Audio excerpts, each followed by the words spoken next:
On the second day, and when I was leaving, there was an air raid alarm, so ceasefire didn't quite hold. I don't think that we quite understand what is going on in our minds right now. When the war actually comes to your door and you start experiencing it, it's no fun. Military conflicts are never the answer. Refugees are people. Learning to live with different people can really help you develop as a person. It can really help your country become this amazing place. 皆様ごきげんよう、高松菜奈です。私はイギリスのロンドンの近郊にありますスタンマーというところにやってまいりました。こちらのご家庭ではウクライナ難民の方を受け入れているということで、今からお話をお伺いしたいと思います。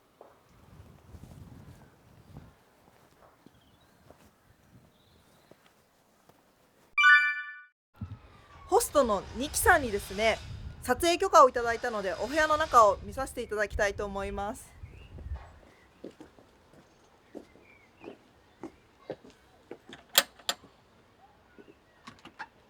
こんにちは。よろしくお願いします。はい、よろしくお願いします。じゃあ、ここで。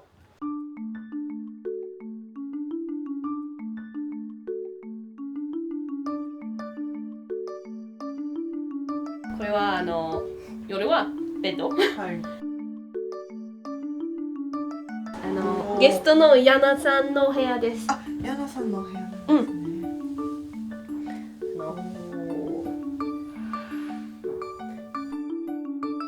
リビングルームですね。フロントオーシャンな、そうですね。猫ちゃんがいっぱいいる。猫ちゃんがいっぱいいる。かわいい。一緒に食べられるんですか、ご飯は。まあ時々。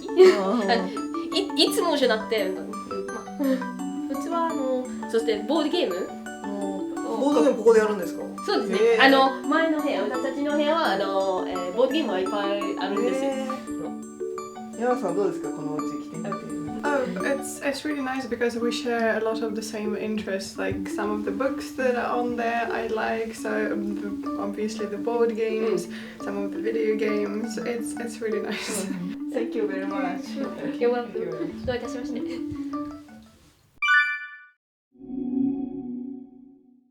Okay, my name is Yana. I am Ukrainian. I come from a northeastern town of Sumy, which borders Russia. We actually have the longest land border with Russia of, I think, almost 600 kilometers. And well, now I'm a refugee in the UK. How old are you? I'm 27 now. What kind of jobs? Oh, I'm actually an English teacher, so I was teaching English while I was doing my degree. I was freelancing, then I went to the UK and I got my master's here, and then I came back. I taught there for a while again as a freelance, and then I went to teach in China. Then pandemic hit, so I taught online while I was back home in Ukraine, and then I went to Thailand for half a year, and then I returned to stay home for a bit, and that's when the war hit. So, yeah. The situation was not that good in the region where I lived. Since then, the Russian troops has withdrawn their men and their firepower from the region where I live. But when I was leaving, it was on the second of the 3 days where we officially were allowed to leave. Because there are some things that are called the green corridors. It's basically the time when there is a ceasefire, or there is supposed to be ceasefire, and we have had only 3 days in my hometown when that was the case.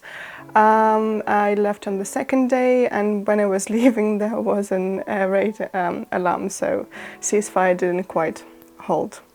But since then, I think a couple of weeks after I left, when the troops have been withdrawn, it's actually now way easier to leave, and I do not think there is any danger apart from landmines and just unexploded ammunition that may cause some harm if you want to leave. It's actually, as I've said, it's actually much better. It has been better since I think middle of April. So when, because we were basically blocked, the whole city was kind of like surrounded, and we could not leave, and the aid and the medications, food could not get to us. We had water, we had electricity, we had internet, so that was good. But now, currently, the aid is coming through, the humanitarian aid, so food, medication, clothes, all of it is coming through. So it's much better now, currently, and hopefully will stay that way. My friends and relatives are all fine. I know of only my friend's dad died because of the missile that exploded, so the shards got trapped in his body, so he died that way. But otherwise, I don't know of any casualties. There are plenty of people I know who have their houses, if not destroyed, then kind of mutilated to some degree. Some people don't have windows because a missile or something exploded quite close to them, and they're not quite yet allowed to put new windows in because, well, it might be pointless. But yeah, my friends and family, all right. I think for most of the Ukrainians we don't really know, because even if you're strong and resilient, you do not quite understand what is going on with you. So some days you have better days, some days you have worse days. On a good day, not that you don't think about anything, it's just like you have the presence of mind to think about it rationally instead of emotionally. But on a bad day, it's all emotions, and then like something stupid can make you cry. So yeah, but I don't think that we quite understand what is going on in our minds right now. Not yet. I have just come here a week and a half ago, so there's quite a bit of bureaucracy to deal with and steps to go through before I can get a job. So I'm currently going through all the steps, and I hope that I will have some type of work, ideally as a teacher or something that is connected to that. But yeah, I would like to work because it's just a really good thing to take your mind off other things. Every day. So we had a group amongst my friends, and on the first or the second day when the war has started, we basically, because for us it started on the first day, so the shellings, the tanks, all of it came to our city on the first day, but my friends were situated at different points around the town, and we did not have good systems at that point that would alert us to shellings or air raids or something like that. So it all developed quite quickly, but still the first couple of days were a mess. So what would we do with our friends is just we would constantly be in touch and tell each other whether we heard something or saw something, so that people from, well, in our friend group, people from different parts of the town knew information about all the other parts of the town, so that we could be informed. And it continued till I think the end of March, when it started to gradually die down, and we also kept watch during the night. So in order for everyone to wake up, when the air raid sirens are on, or like the sirens for the missile strikes are on. So we would keep watch, and someone would be keeping watch, like 2 people would be keeping watch at any given point in time during the night. And we had shifts, like 2-hour shifts, that also stopped, I think, in the beginning of April, because, well, it died down gradually and the strikes were less, were occurring less and less. I don't think that I find anything to be particularly difficult, because I have been in the UK a couple of times, so my experience might not be representative for refugees from Ukraine who are arriving in the UK. But from what I can tell, Nikki and I have been to a gathering of Ukrainians and hosts a couple of days ago, and from what I've been told by other refugees is that they are finding quite difficult to navigate, obviously, the language barrier, because a lot of the refugees do not know English or have just little amount of English, so that they cannot communicate efficiently even with their hosts. I would say also not the amount of bureaucracy, but just how you go about doing it. It's a bit different here than it would be in Ukraine, so they find it a bit difficult to navigate that. But for myself, if I were to find something that is difficult, it would be probably finding some information that is reliable. Maybe some, what I find is missing is a unified guidance from the government about how to make sure that I can integrate into society well. So I want to take those steps, it's a bit of a struggle to find information on how to do it properly. I am just grateful. That's the word for it, I think, and not just to the UK, but to almost every country, including Japan, because we have it on the news that Japan is helping us a lot. But grateful is the one and only word. I honestly don't think I even have an opinion, because it's just, I never expected the level of support that we got, so I kind of can't even question it, to form a proper opinion on it. So just, yeah, grateful, I guess, is the only thing that I can say. Well, it's a complex question, so I can see why it is there, but the reality is that now in Ukraine, so we have 2 main branches that defend the country. First one is obviously the military, the main one, and the second one is kind of paramilitary, which is territorial defense. And both of those have a fully stocked, if you can say so. So you can't just get into it, and they have waiting lists. So there is no shortage of men and women who want to volunteer or who want to enlist. So I do understand why the restrictions on men leaving are in place, but also at the same time I think that there should be more caveats or more exemptions, yes, to the rule. So maybe someone can leave for a while, or if they have a good reason to.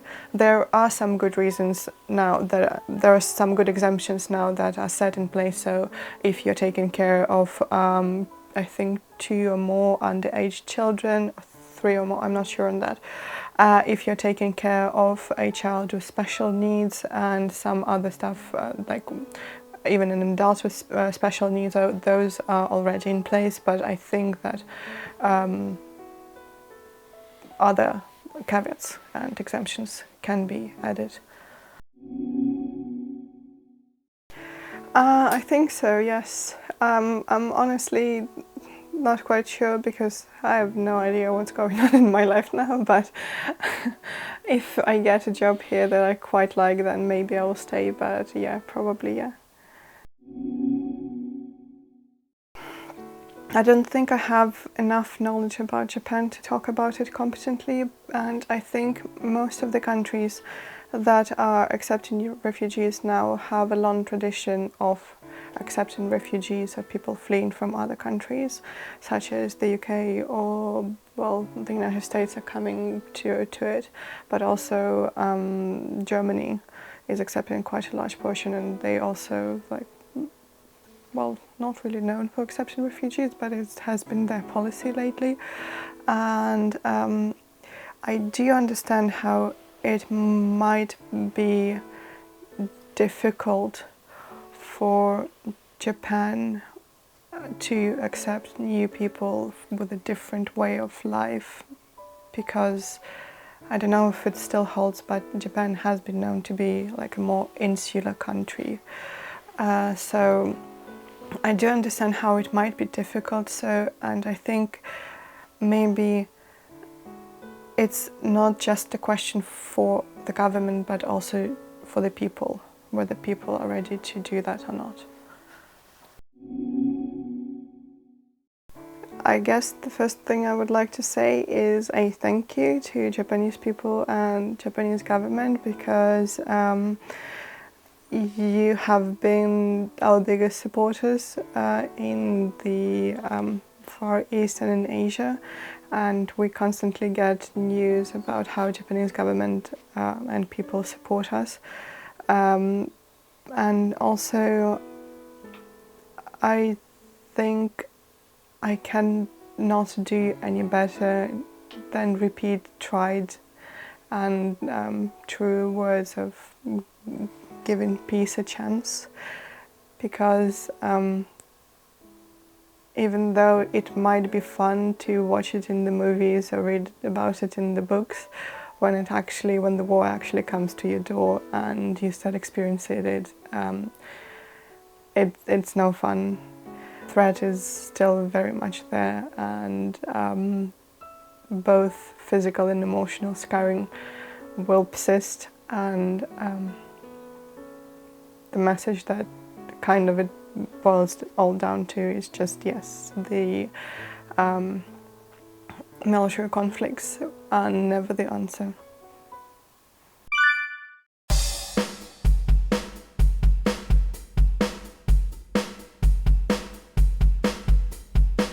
So I'm Nikki. I'm obviously from the UK. I'm 34 years old. I'm a translator.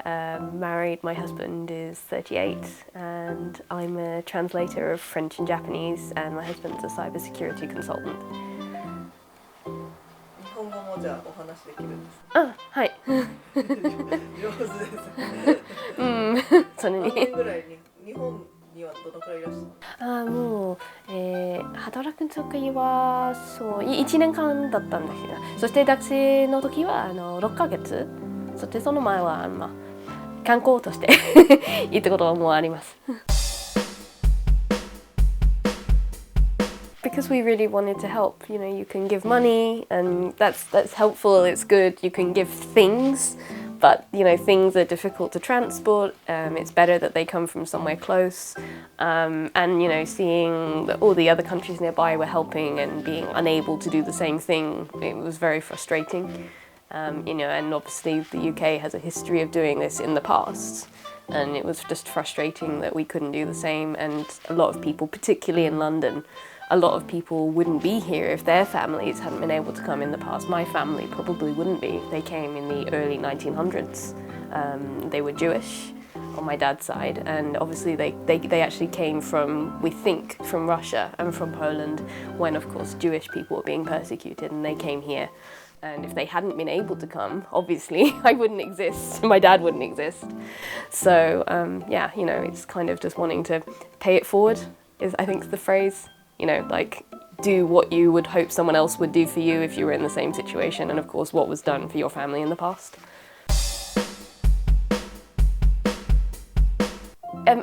As Jana said, some of the biggest problems are trying to navigate the bureaucracy around it, because I think when the government said that we would be able to help people in the way that we are able to help now, we were hoping that there would be an official way of helping people connect with each other, you know, with hosts and guests being able to connect with each other. Obviously that wasn't the case, at least not at the start, and we had to sort of try and find each other. So it's more a question of luck than any kind of skill or any kind of top-down organisation. We found each other through a website which some volunteers set up, and there's lots of Facebook groups where people are trying, you know, we talked to a few other people first and we weren't a good fit. For example, some of them, you know, we only have one room spare, so we couldn't take a family, for example.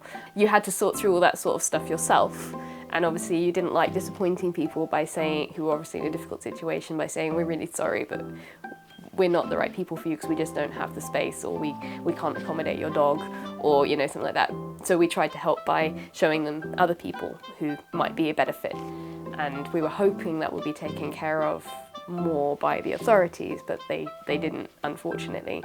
I think they're doing it now, but it would have been nice if that had been in place at the start, because I think it would make the process much smoother for everyone. But yeah, obviously there were the normal concerns about sort of moving in with somebody you don't know, but I think for us, language was actually always the least of the concerns, because you know, you can communicate without speaking if you have to.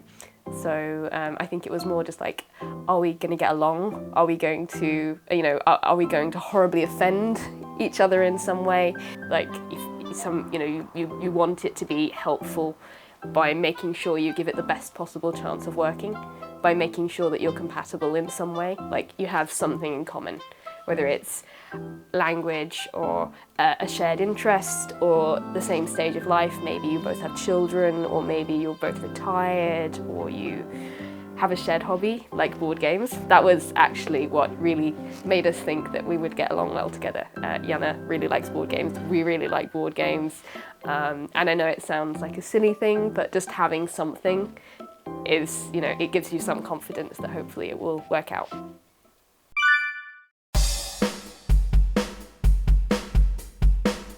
Refugees are people. You know, if you like people, then why wouldn't you like a chance to meet people with different experiences and different culture? And, you know, it's different isn't bad. You know, different can be a really good thing, and learning to live with different people can really help you develop as a person. It can really help your country become this amazing place. You know, we're in London here. It's a complete melting pot. You know, we've probably got people from every country around the world here, and I don't think anyone would say London is an awful place to be. And the people are what make it. You know, there are some very metropolitan cities in Japan. I mean, Tokyo is probably the best example. You know, and you've got these lovely places where people of all kinds are mixing, and, you know, it's, yeah, it just, be open to the world, be open to the idea of people from different places and backgrounds, and meeting them and welcoming them to your country, not necessarily to your home because maybe you don't have space, but definitely into your culture and country, because Japan is an amazing place as well, and I'm sure that everyone would love to share that with more people. 最後までご覧いただきありがとうございました。ぜひチャンネル登録、高評価お願いいたします。それではまたごきげんよう。